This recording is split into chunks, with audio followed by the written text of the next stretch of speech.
Hey guys, Dan here with your latest review of The Connors. Tonight's episode was called Mud Turtles, A Good Steak and One Man in a Tub. And essentially, that covers the three topics that are in this episode. There's no real, set A story here. There's sort of three B stories, I guess. I really don't think any of the stories gets more precedence than the other, maybe by 30 seconds or something. But I mean, scene for scene, it's pretty much three stories. And believe it or not, I was fine with the length of time devoted to each one. Sometimes I think they wrap things up a little too quickly, but one thing to consider is that a third of the cast wasn't even in this episode, and that helps too sometimes, I think. So let's start with the first story that we see, which is Jackie and Becky. We go back to the Lanford lunchbox. We didn't touch on it at all last week, but obviously that was a big focal point in the fall from the last few episodes. And they're still getting things ready. The Lanford lunchbox is not open yet, but Jackie's in there working hard, and they're trying to figure out a supplier to go with. And so Cheryl Hines guests as this gal who is trying to curry their favor and has a few ideas for how to make the restaurant better. And her and Jackie develop a friendship that Becky thinks is more based on the ability to secure the sale than it is for an actual friendship with Jackie. So she's like, you know what, look, put it to the test, cut the order in half, and see if this Dawn person still wants to be your friend. And so at first Jackie does not do that because she's afraid to know the truth. But the truth is that they are actually friends, and even with the order cut in half, Dawn is all about it. Her and Jackie have sort of found themselves as kindred spirits, I guess. So there you go. So that's the first story. Then the second story.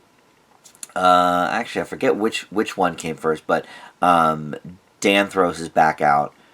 Actually, you know what, that happens at the lunchbox too, so I guess that's technically the second story we see.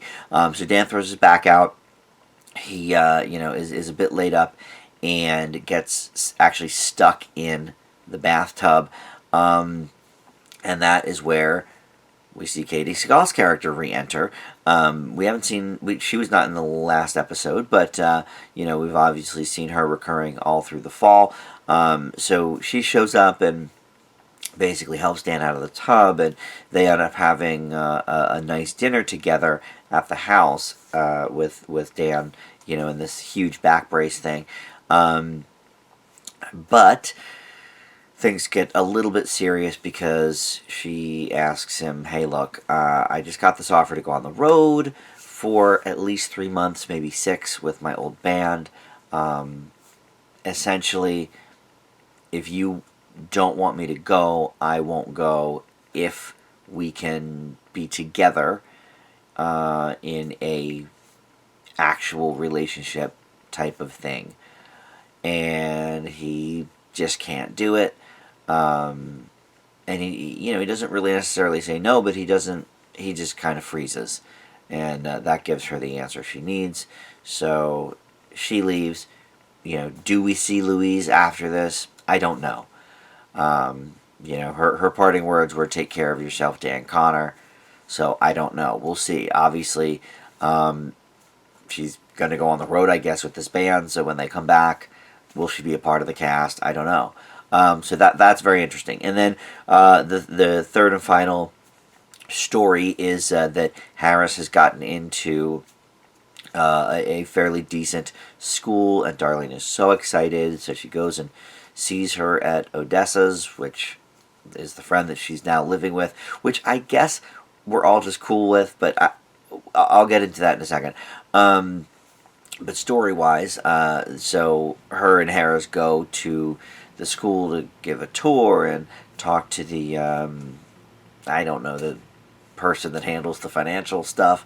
Um, and she says basically, look, there's, we can give you, loans and loans and loans and loans, but no scholarships or anything like that. So, Darlene was sort of under the impression, okay, you invited us here because you want to help us, and, giving us 50 years worth of debt is not going to help us. So Harris makes the decision to not do that. She's going to go to business school now, and by the end of the episode, she even has a job at what looks like some sort of a Best Buy type thing, I guess. I don't know, or maybe it's just a grocery store, but I think it's called Price Mart. So I guess maybe it's like a Walmart kind of thing. But anyway, so she gets a job, and Darlene meets up with her there and says, look, business school sounds great. I'm sorry that I was pushing you to this other thing. Whatever. There's no one path kind of thing. Okay. So those are the main plots. So I guess let's delve in a little bit deeper. The Dan and Jackie storylines, I think, but even though for the second episode in a row now, we haven't mentioned Roseanne, we haven't said Mom, whatever. But I think that the Roseanne character is very much at the center of these two storylines, because I think part of the reason Jackie is so lonely and so desperate for friendship is that Roseanne really was her one and only friend. I mean, she dated guys from, here or there. She got married. But that was obviously very short-lived. And, we still have not heard anything about her son, Andy, who would be in his... well, I mean, they're sort of playing with the timeline of the show anyway, but he would be older than Harris by a year or two, but realistically, like in the real world time wise, he would be like 21, 22. But either way, he, I guess, doesn't exist or something in this universe now. So so you can't even really count on him as like, okay, well, at least she's close with her son. Like, no, she's not. We don't even know what happened to him. So really, it's like Roseanne was her one and only friend. So after 50 years of that, she's obviously lonely, and I love Cheryl Hines, by the way. I think she's great on Curb Your Enthusiasm. I think she's very funny just in general.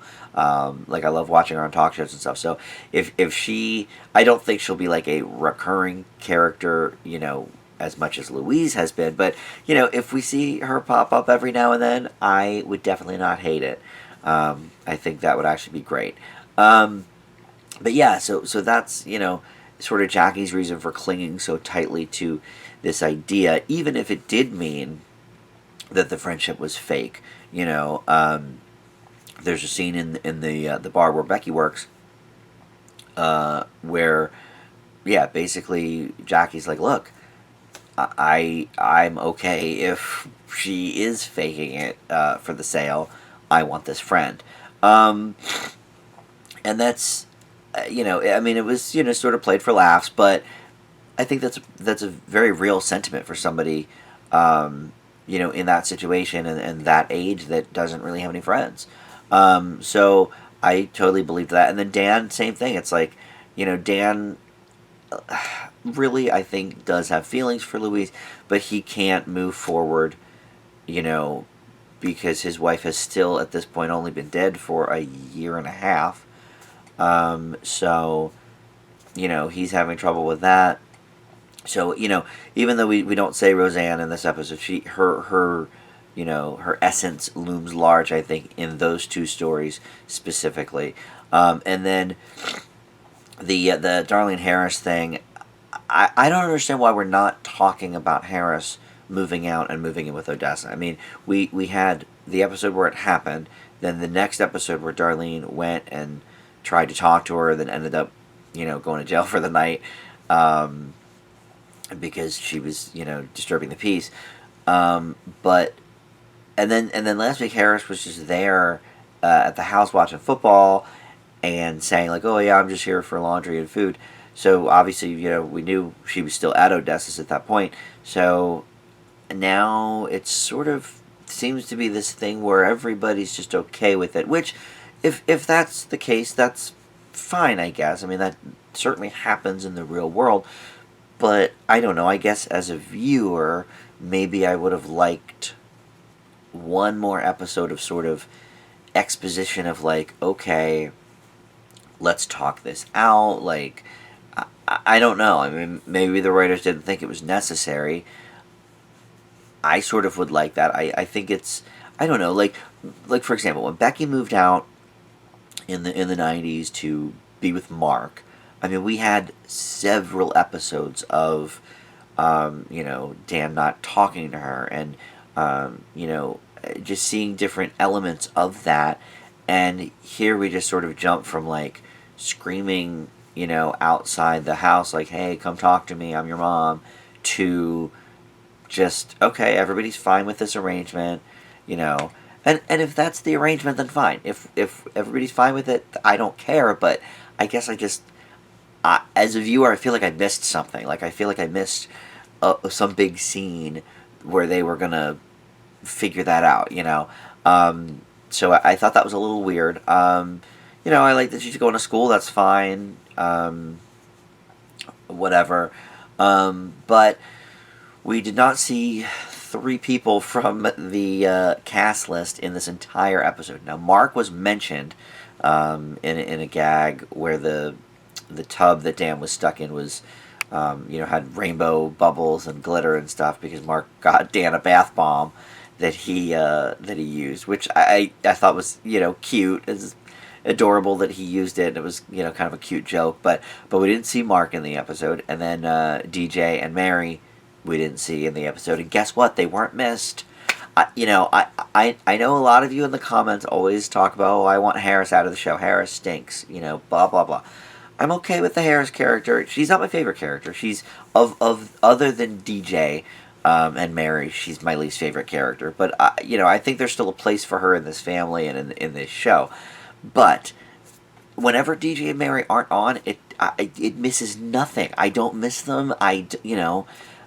It's so fine without them. And whenever they are there, I, as the viewer, feel like, well, what one line are we going to give DJ this week?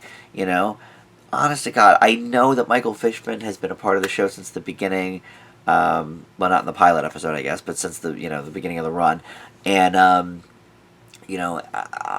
get that there's loyalty there, but I'm sorry. They don't have anything to do with the characters. Just leave them out. It's fine. Like, we care so much about Becky and Jackie and Darlene and Dan. I mean, those are the core four. And I love Mark. Little Mark is so great. I don't know. I've beat that drum before, but I think this episode really highlighted it because we had three stories here, and I don't think any of them were cut too short. I think each one had the pretty much exact right attention because none of them are like groundbreaking stories. Jackie finds a friend. Harris gets into school, and Dan and Louise sort of split up. That one's kind of major, but believable in the way that it happened. That it didn't need a big 20-minute storyline devoted to it. So I think everything wrapped up great. Time-wise it was good, and I obviously didn't think there was any padding either, since there's three distinctive stories. So honestly, I didn't think the episode was very funny. I will say that. I think the humor was down on this one. I got a couple of laughs. I would say from Dan mostly, and then Jackie secondary. And what's interesting is, we've been talking here on the show about like Jackie being so over the top and so wacky that she's a little unbelievable and a little caricaturish. This episode, she is definitely a little out there, but this is the Jackie that I like. The Jackie that's passionate about something but not crazy. So I liked the way they portrayed Jackie in this episode. So that was great. but in terms of like the jokes, I didn't find that the writing was as sharp as far as jokes. But in terms of moving the plot forward, and because even though these are all three very small stories, I think all of them, in their own way, advanced the characters and advanced the story in a very real way. So I liked that part about it. So the humor wasn't necessarily there for me, but I liked what they did with the characters, so I liked the writing in that respect, and I thought it was a tight episode, in terms of no filler, and not feeling like everything was wrapped up too quickly either on any of the three stories, which is not easy to do. If you have, if you're devoting the same amount of time to three separate stories, that's not easy to do. So I'm going to leave this episode with a B plus. I wish it were funnier. But I think it's definitely good that we had this episode for the show. Now, next week, there is no show. It's slated for a rerun, but it's the State of the Union address, so I'm not even sure if they're going to show the rerun or if they're... And I think that's why they put the rerun there, so if they do have to preempt it for coverage of the State of the... Because the State of the Union isn't going to start till 9, so it doesn't necessarily eat into the Connors' time, but either way, they've scheduled a rerun for that. And then in 2 weeks is going to be the live episode, where Mark and Harris are doing a school project about the election. And so we're going to have like a live, election results type episode, which I think will be very interesting. So we'll see about that. That's in 2 weeks.